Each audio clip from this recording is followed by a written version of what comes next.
Is there a weight shift in the golf swing? And if so, how much should you be doing? Well, today's video is going to answer that question once and for all, and also sift through all of the muddy waters that exist surrounding this topic. It can be quite controversial, but when all is said and done, this is really quite simple. Keep your weight forward for better ball striking. So it's time to put to bed once and for all the idea that there needs to be a weight shift away from the target whatsoever in the backswing. That advice has been around for decades, and it's still peddled today in some corners of the internet by people who think you need to shift to the trail side in the backswing and then shift forward in the downswing, under the pretense that that might create some power. It doesn't create power. What it does create, however, is chaos when it comes to contact. So if you struggle to make consistent contact, your first port of call should be to put your weight forward in the setup, and then learn to keep it forward as you make a backswing. You can do that by just focusing on the trail side, the trail leg. If I was to place a line here down my trail leg setup, I'm going to make a backswing where I never break through that line. Instead, I keep the distance or the space here between my leg and the line around the same, or even increase that gap, make it slightly larger as I reach the top of the swing. And there'll be some people looking at that and thinking, well, isn't that stack and tilt? Isn't that just people who do stack and tilt who keep their weight forward? Well, I'm here to give you some news which may surprise you. The app that I use for teaching is called OnForm, and OnForm has this feature whereby I can put some 3D numbers now on top of a 2D video. This video of my swing shows exactly that feature, and I'm featuring here exclusively the pelvic sway number, although there are other numbers that you can look at. The pelvic sway during the backswing moves 5 centimeters towards the target. That's about 2 inches for those of you that prefer your measurements in inches. A 2-inch movement towards the target during the backswing, not away from the target, not this way, a 2-inch movement towards the target. And you'll also notice that number as it comes up on the screen is green. It's green because it falls within the PGA Tour averages. That means the best golfers in the world move their pelvis like this. And there's no surprise to me that that's true, because that helps you, if you move that way, that helps you to control the bottom of your swing. We're outside here on the grass today. If I wanted to hit the ground after the ball, I'd really want to ensure that my pelvis was more forward. So now a lot of golf teachers have got a problem, because the PGA Tour averages are not just random averages. These are stack and tilt numbers. These are numbers that conform to the model and help you understand that actually moving your weight forward during the backswing is what you should be doing. If anything, you should certainly never be moving it back. Just quickly, if you're enjoying this video and you like my clear, detailed approach to improving your golf game, then you will love it inside my All Access online golf community. Inside All Access, you'll get my clear, systematic, proven plan to improving your golf, plus direct coaching from me every month. You'll have access to all of my premium online digital courses. There's a monthly live Q&A coaching call and a personal swing analysis from me as well. And you'll be among a group of like-minded golfers, all working towards the same goal. So if you're ready to stop guessing and finally start improving, then join All Access by clicking on the link in the description and also in the pinned comment. And one more idea I want to put to bed right now is this discussion around a pressure shift in the backswing and how that is misread by a lot of people. So what that means really is that as you move the club back in the backswing, even though there's no weight shift that you would see on a camera, if you were standing on the force plates or the pressure plates that many golf teachers are using these days, you would see a shift in pressure to the trail side. And that would happen as you start the backswing and move the club to around P2 to P3, so the midpoint in the backswing. And the reason that pressure shift happens, and it does happen, is because the arms and the club have a mass, they weigh something. And so when you move them to this side of the body, the pressure is going to indicate that it moves to the trail side. That being said, when you watch that same swing on the camera, you would see absolutely no shift in weight. So you can read the weight shift using a camera far more accurately than you can using force plates. Oftentimes that shift in pressure, that small shift in pressure as a golfer starts their swing, is taught as a weight shift, but that then starts to lead to all that chaos and confusion when it comes to contact. So just understand, number one, there's no weight shift. Number two, there's a pressure shift that you would see if you were standing on the force plates. But the final and the most important thing to understand is that that pressure shift happens. You don't have to think about it. It happens because your arms and the club have a mass, and when you move them to this trail side around P2 to P3, the pressure shift is going to happen. You do not need to think about it. And if you are standing on those force plates, you'll recognize that as soon as the club reaches its widest point, when it's farthest from the target and the club head starts to work back towards the target, the pressure starts to read again very strongly towards the lead foot.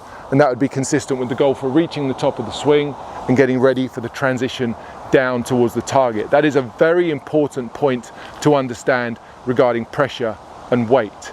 And if you don't believe me and you want to hear it from somebody else, why not look at this slide that comes from Dr. Sasho McKenzie, one of the leading golf biomechanists in the industry.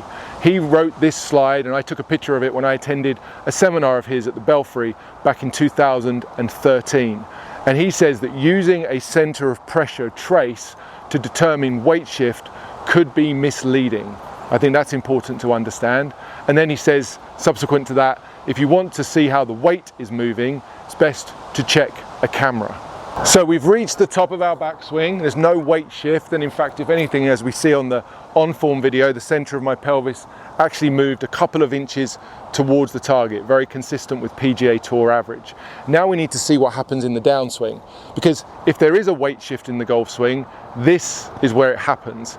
As you start the downswing, should be the largest, fastest, most aggressive weight shift that you make in the golf swing, and it's towards the target. If you look at the numbers on the on-form app and notice the live numbers as I reach the top of the swing and start down, how they keep increasing. The amount that my pelvis is moving towards the target continues to progressively increase, all the way to the point when I hit the ball where I have about 15 centimeters of forward pelvic sway. That's around 8 inches, I think, in old money, something like that. 8 inches of hip sway by the time you get to the impact. 8 inches forward of where you started. And remember, I would prescribe that you start with a little bit more on the front foot to begin with. Why am I such an advocate for weight forward? Why do I preach this from the hilltops and tell you to do this every single week? Because if you have your weight forward, you have a fighting chance of hitting the ball first and the ground second.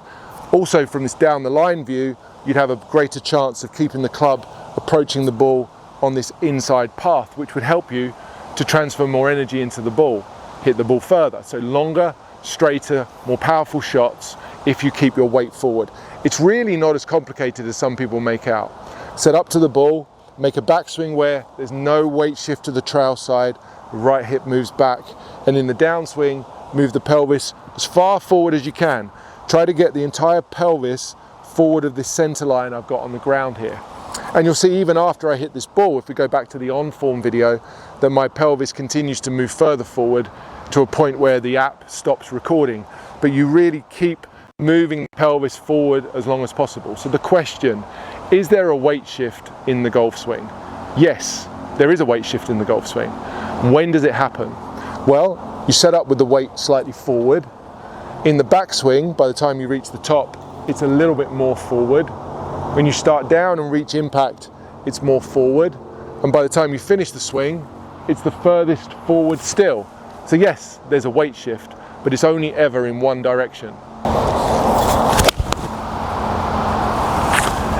And as you do that, especially practicing from the grass, you're going to start to get the sort of feedback that I'm getting here, that I'm hitting the ball first and the ground second. I cannot tell you the importance of making solid contact if you want to become a better golfer. And the first thing you need to do if you want to make better contact is make sure you're not shifting and moving your weight around chaotically. I see that every single day on the lesson tee.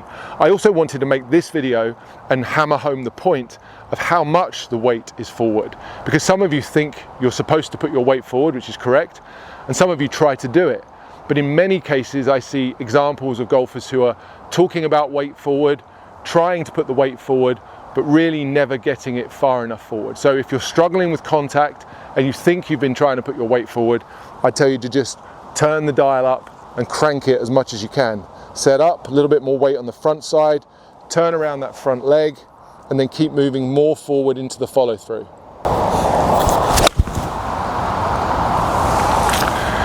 I think it's hard to do it too much, and I think there's been a lot of people who've been scared to do the weight forward piece. Some people are actively put off of it by some instructors who think that putting the weight forward is a bad thing. These numbers on form just fall within the PGA Tour average range. That's why I'm sharing them with you. This is no longer a stack and tilt thing. This is an everybody thing. It's been an everybody thing forever. The best golfers throughout history have all kept their weight centered in the backswing and moved it further forward in the downswing. Every single one of them, and yet the golf teaching industry decided for about 50 years to teach everybody to brace their trail leg and shift into their trail side. If I wanted to make hitting the golf ball the most difficult I could, then I'd be telling you to do that.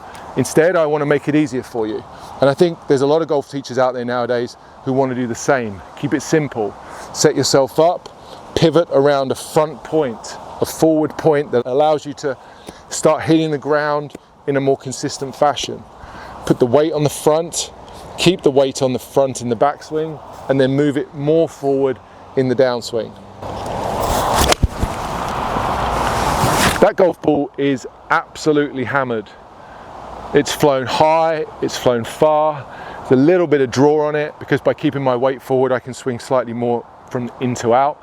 Everything you would want to have about a golf shot, the feeling of the compression off the face there, the ball first, the divot second, the high, towering, long, slight draw ball flight, everything you would want from keeping your weight forward.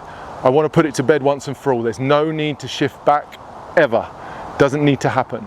Can you play good golf shifting your weight back in the backswing? Yeah, some people do.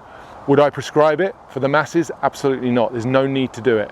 It doesn't help you in any way, shape or form. So from now on, set yourself up, keep the weight forward and push it more forward in the downswing and the follow through.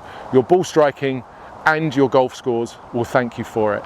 And one of the reasons I actually filmed this video this week was in direct response to a question that was posted inside my online golf community, All Access. The student was asking for clarification around the differences between weight and pressure because they were confused as to how to move their body correctly because of all the conflicting advice that's available on the internet.